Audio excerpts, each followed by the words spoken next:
For 2,000 years, the West has translated the Tao Te Ching as this uh, really polite, abstract spiritual guide. Right. Totally sanitized. Yeah, sanitized. Like, you know the vibe I'm talking about. If you're listening right now, you probably picture a dusty library, a leather-bound book, and this feeling that you're about to receive some, like, pristine, glittering wisdom. From a bearded sage on a mountaintop. Exactly. You expect the text to hand you a map of the universe that is perfectly categorized, moral, and, well, frankly, just safe. Right, but it's not. It's really not. No. What if I told you that original text wasn't about, like, virtue or heaven at all? What if, before it was sanitized by centuries of translation, it was actually this gritty, visceral survival guide written by spies and sheep herders? It is, it's the absolute definition of paradigm shifting. What we are doing today is not just reading a book. Not at all. We are looking at a fundamental rewiring of how we perceive reality, really stripping away all that polite academic illusion to get to the dirt, the mud, and the sweat of everyday survival. I am so incredibly glad you are here with us today to unpack this, because this deep dive is, well, it's profoundly unique. On mission today isn't just to review an ancient text. Right. We are exploring a radical new translation. We have a stack of sources here that center on a bare bones translation. And this isn't based on the standard texts you just find in a bookstore, right? No, it's based on the absolute oldest excavated texts in existence. Yeah, specifically the Gaudian bamboo slips, which were discovered in a tomb from around 300 BCE, I think, and the Mwangdui silk manuscripts from 168 BCE. Which is a crucial distinction, by the way. Those dates mean these texts existed before the first Chinese empire's fully standardized or really sanitized philosophy to serve the state. To make it safe for the emperor? Exactly. These are the raw pre-imperial versions of the thoughts. But here is where it gets really interesting. Alongside this bare bones archaeological translation, we have a fascinating companion piece called The Tao of Aesop. This is my favorite part. Right. And the core premise of our entire deep dive today is this. Imagine how effective the Tao Te Ching could be if its concepts were illuminated by children's stories in the style of Aesop's Fables, but written by someone like the linguist Alfred Korzybski. Yeah, and if we connect this to the bigger picture, Alfred Korzybski is just the perfect lens for this. Give us a quick refresher on him. Sure. So he was a Polish-American scholar, really famous for developing the field of general semantics, and he coined one of the most important intellectual maxims of the 20th century, which is... The map is not the territory. Yes, the map is not the territory. Okay, let's unpack this right out of the gate, because this is the foundation of, like, everything we're going to talk about today. The map is not the territory. What does that actually mean for the listener just going about their day? Think about it literally first. If you unfold a paper map of New York City or pull it up on your phone, that map is incredibly useful. Right. It gets you from point A to point B. It shows you where the streets cross, where the parks are, but the map is not the city. You cannot live inside the map. Yeah, the map doesn't smell like hot dog stands. Exactly. It doesn't smell like roasted nuts or exhaust fumes. It doesn't capture the wind howling down Broadway. The map is a highly simplified, abstract representation of a very complex physical reality. Right. It leaves out, like, 99% of the actual experience of the city so that you can navigate the 1% you need to get to your meeting. Precisely. But Korzybski's point was that as humans, we use language as our primary map. Oh, okay. The word water is not wet. The word pain doesn't actually hurt.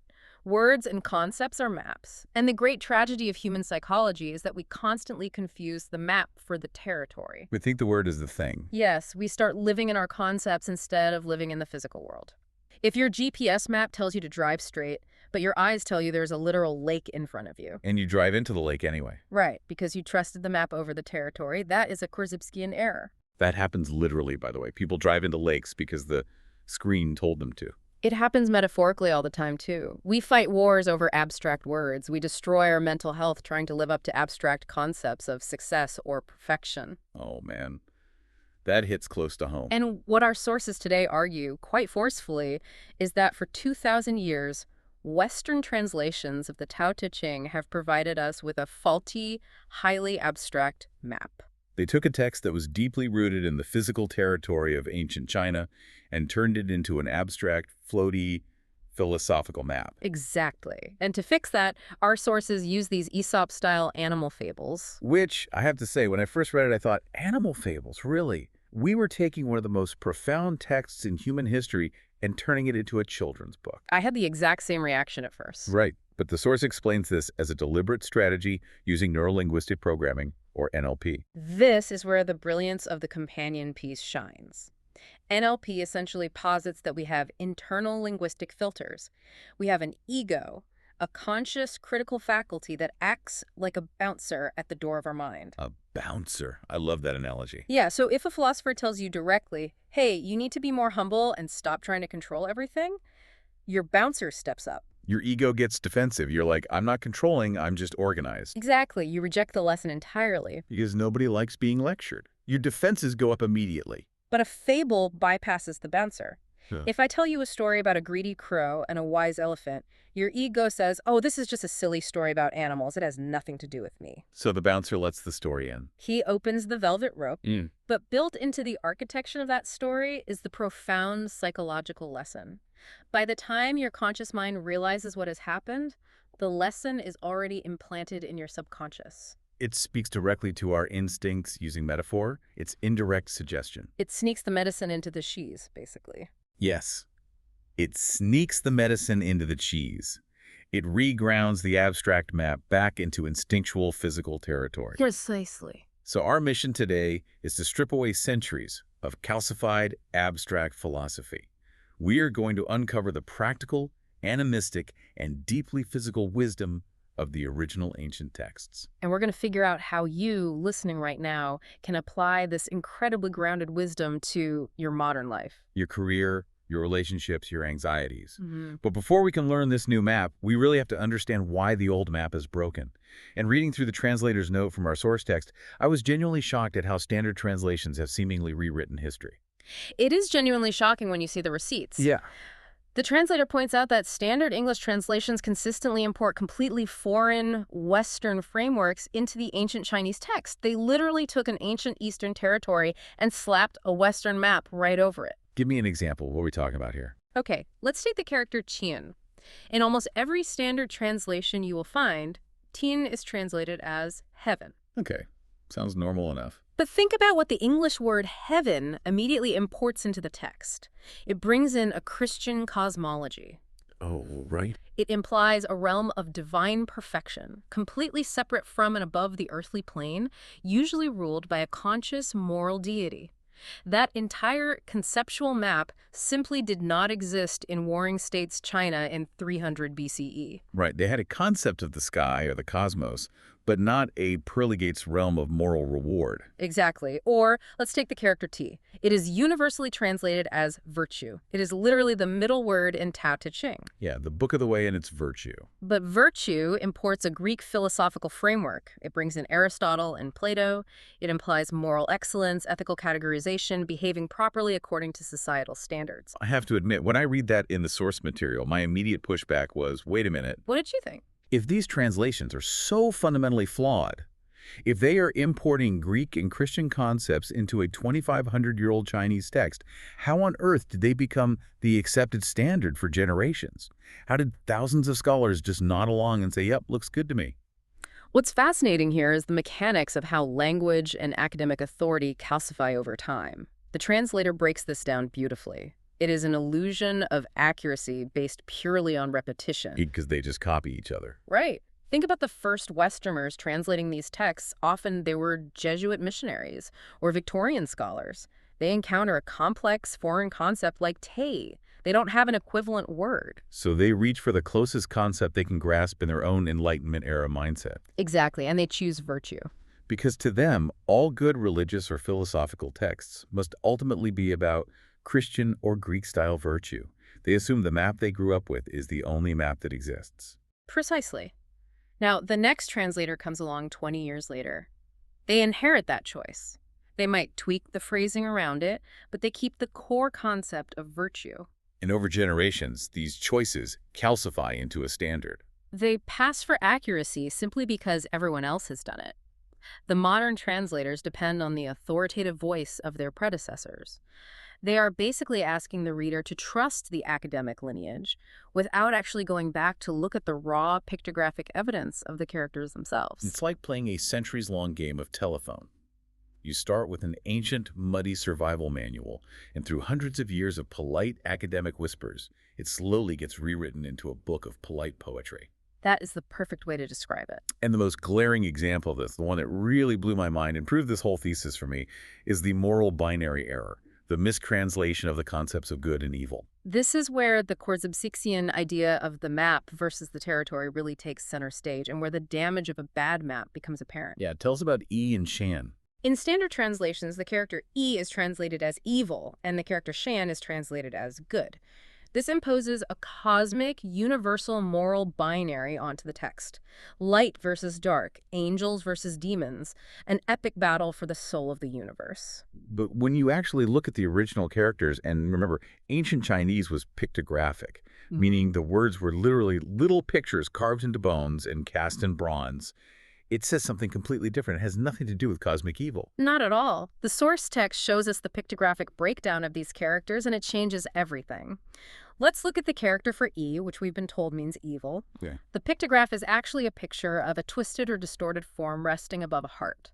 In ancient Chinese thought, the heart and mind were considered one organ, the heart-mind. So E is simply a twisted heart-mind. A twisted heart mind. That is so specific. It is incredibly specific and incredibly diagnostic. It is not some grand cosmic moral evil out in the universe. It is a distortion of the perceiving self. It is an internal knot, a psychological kink. Oh, wow. It is what happens when your ego gets tangled up in anxiety or greed or fear, and you stop seeing reality clearly. You haven't become a demon, your map has just become twisted. That is so much more useful than evil. If someone is acting terribly at work, calling them evil just writes them off. It's a dead end. But realizing they have a twisted heart mind means they are tangled up. They're operating from the distorted map. Exactly. It gives you a way to understand them rather than just judge them. And the opposite is even wilder. Shan, which we've been told for centuries means good, actually contains the picture of a sheep. Yes, the top half of the character is literally a sheep. The source translates Shan not as goodness, but as sheep-skilled. It means practical competence. It means being skilled the way a herder is skilled with livestock. Right. When the ancient text says someone is Shan at walking or speaking, it doesn't mean they are morally pure or holy.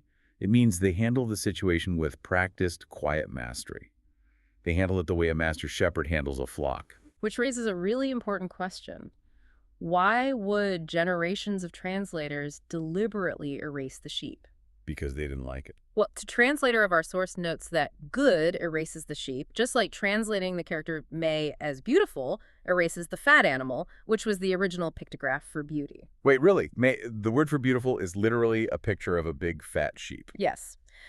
But translators preferred abstraction to livestock. They wanted a text that sounded elevated, philosophical, and spiritual, so they quite literally severed the text from the gritty, pastoral world it came from. They just airbrushed the animals out. Exactly.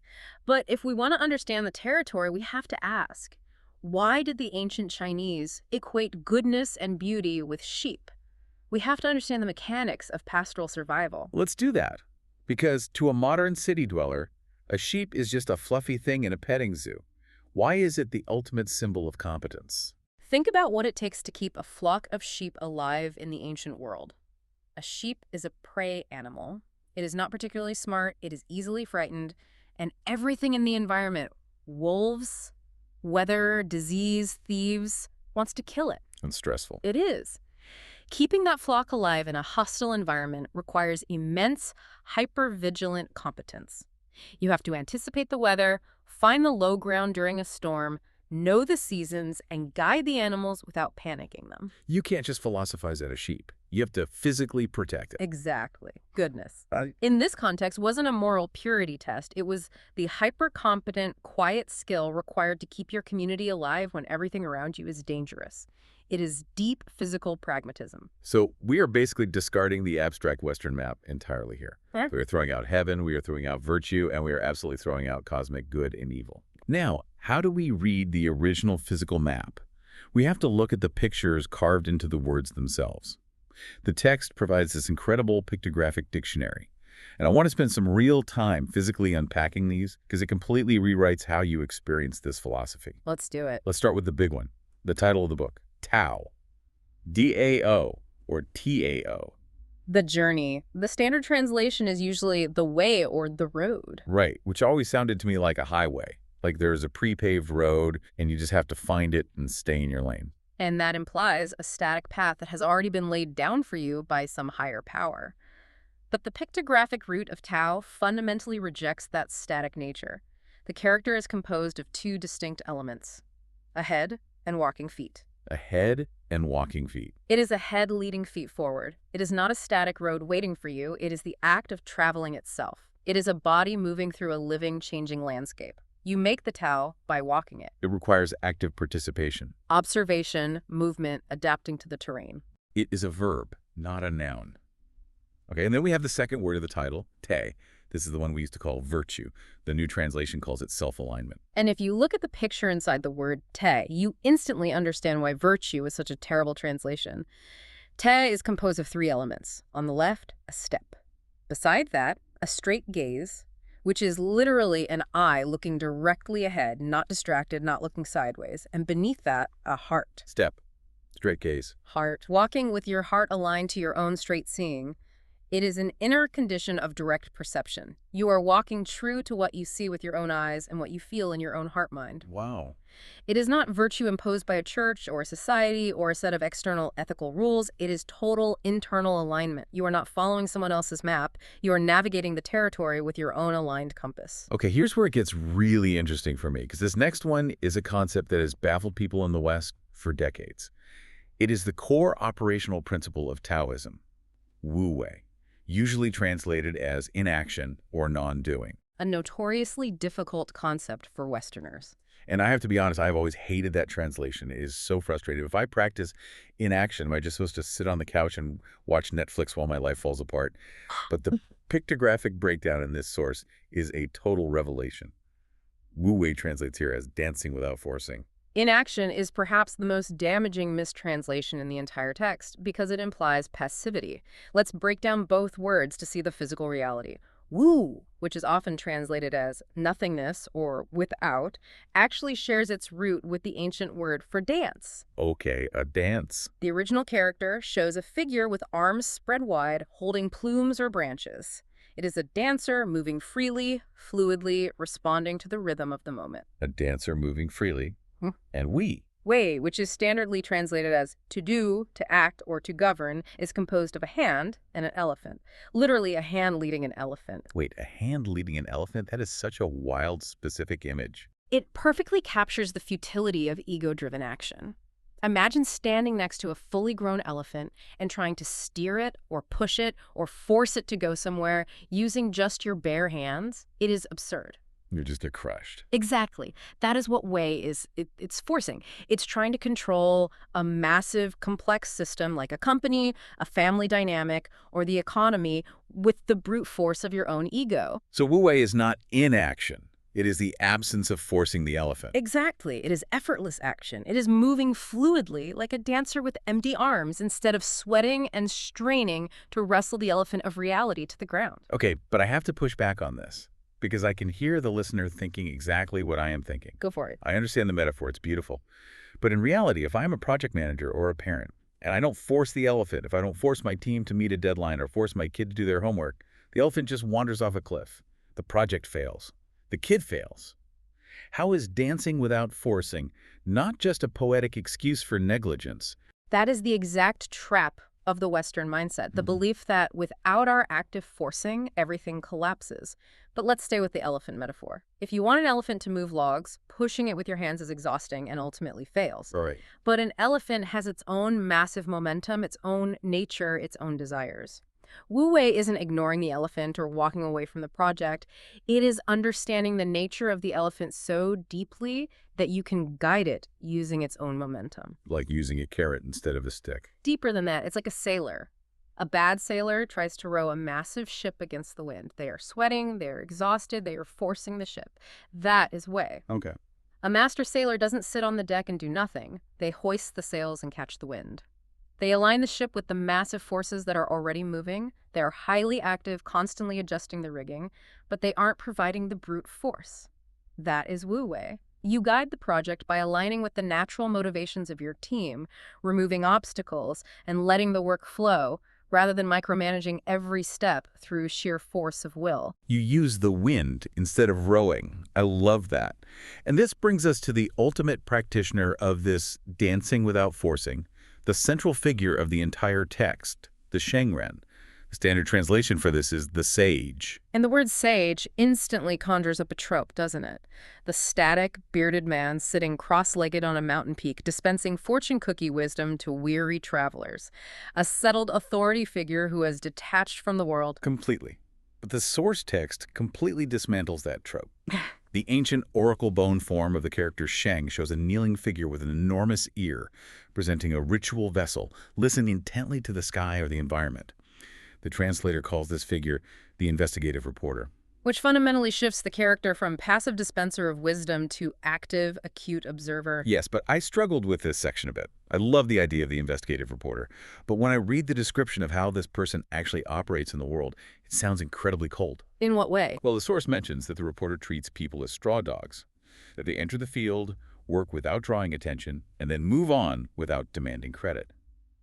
How does an investigative reporter actually interact with the messy, emotional world we live in? What is a straw dog? Let's unpack the straw dog first, because without historical context, it sounds terribly callous. In ancient Chinese religious rituals, they would weave these beautiful, intricate dogs out of straw to use as offerings. During the days leading up to the ritual, and during the ceremony itself, these straw dogs were treated with absolute utmost reverence. They were placed on altars, offered food, and treated as sacred. Right, they were deeply valued. But the moment the ritual ended, the moment their utility had passed, they were tossed into the street, trampled on, and eventually thrown into the fire. The Shengren, the investigative reporter, treats reality, including human affairs, like straw dogs. That still sounds pretty cold to me. I revere you while you're useful, and then I throw you in the fire. It's not about cruelty or using people. It is about appropriate situational response without lingering sentimentality or ego attachment. When a crisis happens, the reporter gives it their absolute 100% reverent attention. They do what needs to be done. Okay. But when the crisis is over, they drop it completely. They don't drag the emotional baggage of yesterday's ritual into today. They don't demand a monument for how well they handled the straw dog. Oh, I see. It's about not clinging. Exactly. And to understand how they interact with the world, the text gives us a historical parallel from the Warring States period. The Dai. Dai means a spy or intelligence gatherer. A spy? Oh, really? Yeah. The character is composed of carved words and a leaf tablet for writing, one who observes in secret and records. The goal of the investigative reporter, or the spy, isn't cold detachment, it is total absorption. Total absorption. They blend in completely. Yes. The text says they have no fixed heart mind of their own, but take the heart mind of the 100 clans as their own. They don't stand apart from the world on a mountaintop.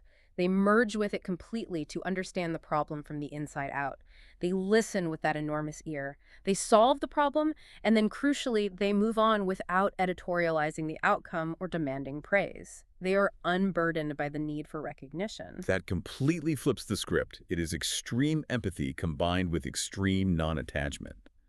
So to move these profound pictographs from intellectual concepts to instinctual understanding, to get them past the bouncer of our ego, the sources give us this incredible tool. They use that NLP-style metaphor, reimagining the text through animal fables. This is where we see Korzybski's map and territory really come alive in the narrative. Exactly. Let's explore how this actually works. Let's start with the first fable, which illuminates chapter 11. The Fable of the Crow and the Great Hub. Yes. So the story goes like this.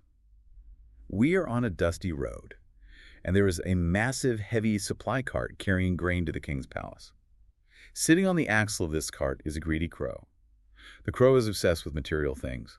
He is looking at the heavy wooden wheel, and he counts all 30 spokes. He boasts to the other animals on the road, "Look at this fine, solid wood. Look how thick and heavy these spokes are. It is the solid wood that carries the grain to the king. The wood is the only thing that matters." He is entirely focused on the solid, tangible material, on what is. And pulling this cart is the wise elephant. And importantly, the elephant is pulling the massive weight by dancing without forcing. He's not struggling. Right. The elephant hears the crow boasting, stops, and looks back at the wheel. The elephant says, "Little crow, you see the wood, but you do not see the nothingness." If there were no empty hole in the very center of that hub, the axle would not fit. The wheel could not turn. Without the emptiness in the center, your cart would be nothing but a heavy pile of sticks. The moral of the fable is, we find benefit in what is, but we find the true use in what is not. If we connect this back to chapter 11 of the original text, the Tao Te Ching uses these beautiful concrete examples of this principle. It says, we shape clay into a vessel, but it is the emptiness inside the clay that makes it useful for holding water. We cut doors and windows into the walls of a room, but it is the empty space, the nothingness, that makes the room useful to actually live in. So how does a listener apply this utility of emptiness to their daily life? It reminds me of looking at my daily calendar. In our modern corporate culture, we value the meetings, the Zoom calls, the tasks we cross off. Those are the solid wooden spokes of the wheel.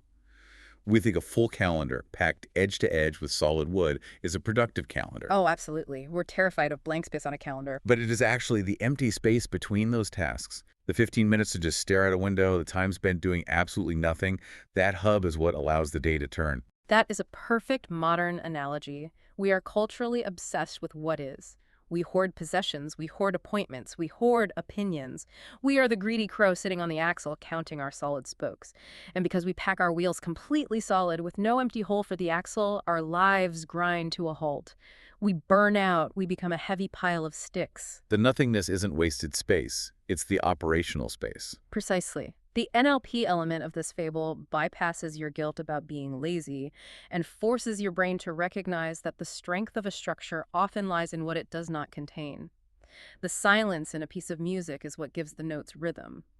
The emptiness is where the utility lives. Okay, so I understand that emptiness gives me utility. I need empty space in my calendar to function. But here's the problem. Empty space doesn't always feel like a shield when you are under attack. Empty space doesn't protect me when my boss is screaming at me or when the economy tanks. How does this philosophy actually keep you alive in a hostile environment? That's the real test of it, right? It is. And this brings us to the second fable, which maps to chapters 8 and 68, the fable of the sheep-skilled lamb. This one directly addresses survival in hostile, aggressive environments, what the ancient text calls the spear-walled territory. The spear-walled territory. I love that phrase. The character is Guo, which usually translates as state or nation, but pictographically it is literally a square enclosure with a spear inside it. It implies an area defined by military force, defended borders, and internal conflict. So in this fable, we have a young lamb living in this spear-walled territory, and all the fierce, heavy rams in the herd are constantly fighting with each other. They're engaging in twisted-hearted arguments to prove their bravery and dominance. Just battling it out. Yeah, they're smashing their horns together to see who gets to stand on the highest rocks. Yeah. They all want to be the big sheep. But the young lamb remains soft. The text says the lamb is sheep-skilled at finding the low ground. Which directly echoes chapter 8. The highest sheepskill moves like water. It settles in places people disdain. Right, so a massive, terrifying storm hits the mountain. The wind is howling, the paths turn to slick mud. The heavy, proud rams who had fought so hard to be on the highest, most prominent rocks are totally exposed. They get stuck in the high crevices, freezing in the wind. Their ego trapped them up there. Exactly. Yeah. But the lamb, moving like water, simply settles into the low, muddy ravines, the places the proud rams thought were beneath them. And because the lamb did not contend with the mountain could not contend with him. He survives the storm, nourished and whole, while the rams perish on their high rocks. Let's view this through that Korzybskian lens again. The rams are fighting over an abstract map. They're fighting over the concept of dominance, over status, over the ego-driven idea of who is in charge. They're expending all their life force on an illusion. They're dying for an idea. Yes. The lamb, however, is aligned with the physical territory. The physical reality is that a deadly storm is coming, and gravity dictates that water flows down to the safest, most sheltered areas. By aligning with the physical reality rather than the abstract ego map, the lamb survives. Okay, I have to play devil's advocate here, because this is where modern listeners are going to check out. I hear this and I think, this sounds great for a literal lamb trying to survive a rainstorm. But for you, the listener, navigating the corporate world or dealing with a toxic family dynamic, if you constantly yield, if you constantly take the low ground and let everyone else be the big sheep, don't you just get trampled? People ask this all the time. Doesn't stepping aside and yielding just make you a doormat? In corporate America, the rams win. It is a vital question, and it is where the English translation of the word yielding often fails us. Yielding in the Western mind implies submission. It implies giving up and letting the other person win. But yielding in the Taoist sense is not weakness. It is tactical non-contention. Tactical non-contention. Explain how that works in practice. Chapter 68 says, a sheep-skilled warrior is not fierce. A sheep-skilled overcomer does not engage. Think about it this way. If you stand in the middle of a railroad track and a speeding freight train is coming right at you, and you puff out your chest and refuse to yield out of pride, you aren't strong. You are dead. Right. The train wins. Every time. Yielding means you take one step to the side, you step off the tracks, you don't let the train hit you, the train goes thundering by, expending massive amounts of energy, while you stand safely in the mud. By not contending with the train cannot contend with you. You aren't submitting to the train, you haven't declared the train your master, you have simply rendered its hostility irrelevant to your survival. But stepping off the tracks means you lose the argument. You lose the promotion. The Rams get the corner office. Only in the short term. This is a long-term strategy for preserving life force. You are returning to the mother force rather than bleeding out in a spear-walled argument over who gets the corner office. What happens to the Rams? They exhaust themselves. They make enemies. They get exposed to the storm. Ah, I see. You let the Rams exhaust themselves fighting over the abstract concept of high ground, while you secure the actual physical safety of the low ground. You remain adaptable. You observe, you learn, and you survive. It is supreme strategic intelligence masked as passivity. You outlast them. Yeah. And that tactical non-contention leads us perfectly into the third and most dramatic of the fables.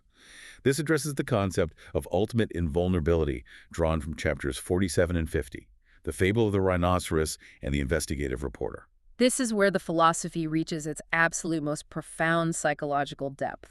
The imagery in this one is just fantastic. Paint this scene in your mind. We have this massive, heavily armored great rhinoceros charging through the forest. It is looking for a death ground to conquer. It is sharpening its horn on common stones, tearing up the earth, desperate for an enemy to strike. It is pure, undirected aggression. Very intimidating. And deep in the woods, it finds our Shang Ren, the investigative reporter. This kneeling figure with the enormous ear, just quietly listening to the sky, completely unbothered. The rhinoceros stops. It is completely baffled. It looks at the reporter, snorts, and says, "Why do you not wear armor? Why do you carry no weapons to defend your body? I am going to destroy you." And the reporter doesn't even look up. He just says, "Because I clasp the uncarved wood and hold no craving, you will find no place to thrust your horn. I have no death ground for you to lodge your blade." I have no death ground. Let's analyze what a death ground actually is in a psychological context. A death ground is an ego attachment. It is a rigid stance, a calcified belief, a desperate need to be right, or an identity you feel you must defend at all costs. It's the hill you were willing to die on in an argument. Precisely. If you hold a rigid position, you give the rhinoceros a target. In modern life, the rhinoceros might be an angry boss looking for someone to blame for a failed project, a toxic relative trying to pick a fight at Thanksgiving dinner, or an internet troll trying to bait you into outrage. There are a lot of rhinos out there. Yeah. There really are. And if you armor up and draw your weapons, meaning if you engage their premise, defend your ego, scream back, and take a rigid stance, you have created a death ground. You have given them a place to thrust their horn. You are now fighting on their terms. But the investigative reporter doesn't do that. By clasping the uncarved wood, which the text describes as the state of raw, unshaped potential before you carve it into a rigid identity, the reporter simply offers no resistance. There is no ego to puncture. The rhino's horn passes through empty air. And this connects deeply to chapter 47, where it says, "Without stepping outside the dwelling gate, know all beneath the sky." The reporter doesn't need to travel the world or engage in every single battle because they possess acute receptive perception. They understand the patterns of the myriad branded things, what the text calls the woo, without getting entangled in them. Okay, what are the branded things? Woo literally refers to animals that have been individuated and marked out from the herd. In a philosophical sense, it means all the separate, ego-driven entities in the world. The reporter sees the angry boss or the internet troll as just another branded thing acting out its conditioned nature. A rhino is going to charge. The troll is going to troll. The reporter observes it, listens to it, but they don't attach their own ego to it. They don't take the rhino's charge personally. And because of this, the rhino is confused by the reporter's Schwen twisted silk silence and simply turns away. The attacker is disarmed not by force, but by a complete lack of a target. Which brings us to this incredible, untranslated word that a rhino encounters, Schwen. Ah, yes, Schwen, the inconvenience of truth. Rhino is confused by the Schwen silence. And the translator of our source makes a very deliberate, almost defiant point about this word. Usually, Schwen is translated into English as mysterious or dark or profound, but our translator refuses to translate it. They leave it as Schwen. Why? This is perhaps the most compelling part of the entire translation strategy, and it goes back to Korzybski's map and territory again. The expert details the incredible, exhausting physical labor contained in the ancient pictograph for Schwen. It depicts two bundles of twisted silk fibers. In the ancient world, before machines, raw silk had to be wrung and twisted entirely by hand. And it wasn't easy. Not at all. It required immense forearm strength, patience, and highly practiced skill. If you twisted the raw silk too loosely, the thread broke. If you twisted it too tightly, it kinked and ruined the fabric. It was agonizing, meticulous labor. And that was just the spinning part. Once it was finally woven, it had to be dyed. The source describes this process of dipping the silk into an indigo vat. Cheap cloth, the stuff everyday people wore, got 2 or 3 dips in the vat. That was the quick version. Right. But Schwen cloth required dozens of dippings over a period of many days. It had to be dipped, then pulled out to oxidize in the air, then go back in the vat. It passed through every nameable color, blues, purples, browns, until it reached an almost black color. But it wasn't a dead flat black. It was a black that still held a reddish, living warmth when the sunlight caught it, like the color of the sky in that tiny 10-minute window between sunset and full dark. The core insight here is that the darkness of the Schwen cloth isn't magic. It isn't a spooky, transcendent mystery handed down by the gods. The darkness itself is physical proof of the labor. You could not rush it and you could not fake it. You couldn't buy it cheaply. When the ancient text describes the Tao as Schwen, it isn't saying it is unknowable magic. It is saying it is the result of deep, patient, unfakeable labor and observation. And the translator explicitly states, the inconvenience is the point. Every compression is a betrayal. When a Western translator compresses all that history, all that physical labor, all that sweat and twisting of silk into the flat, abstract English word mysterious, they are betraying the text. They are handing us a bad map. They are robbing the concept of its weight entirely. It's like reading a summarized, abstract translation of the Tao. It's like buying cheap, machine-dyed synthetic fabric from a fast fashion website. It looks kind of similar from far away, but up close it lacks the durability, the history, and the strength of the genuine article. It is thin. And when the storm comes, that cheap fabric will not keep you warm. That is a phenomenal analogy. And if we broaden this out, the concept of Schwen reveals the entire animistic worldview of the original text. It is not about a transcendent, perfect God dictating rules from a pristine heaven. It is about the Valley Shen, the spirits of the low, fertile places. It is about the dead who return, the mother forces, the breath force. It is a living, breathing, interconnected ecosystem. Where everything you do matters. Yes. It is a world where twisted offerings, meaning actions born from a twisted heart-mind, lead to literal physical disaster. Every action has a physical weight. The philosophy of the original Tao Te Ching isn't about meditating your way out of this world. It is about surviving and thriving deeply within it. Okay, let's pull all of this together. We have covered an incredible amount of ground today, completely rebuilding our map of reality. We started with the realization, courtesy of Alfred Korzybski, that the map is not the territory. Right, getting rid of the old map. For centuries, we have been handed an abstract, polite map of the Tao Te Ching filled with foreign concepts like Greek virtue, Christian heaven, and a cosmic battle of good and evil. But by stripping those away and looking at the raw pictographs from 300 BCE, we found the concrete physical reality underneath.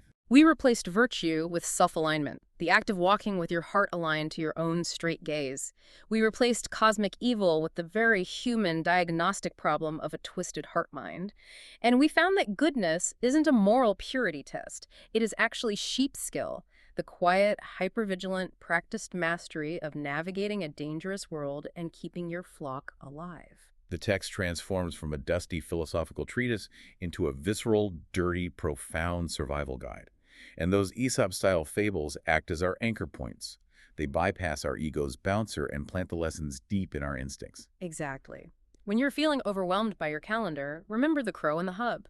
Find the utility in the empty spaces. The wheel of your day only turns if there is empty space in the center. When you are caught in an ego-driven conflict at work, remember the lamb. Survive the storms by finding the low ground like water. Yielding isn't submission. It is tactical non-contention. Let the rams exhaust themselves. And when you feel attacked by the chaos of the world, remember the investigative reporter and the rhino. Rid yourself of your death grounds.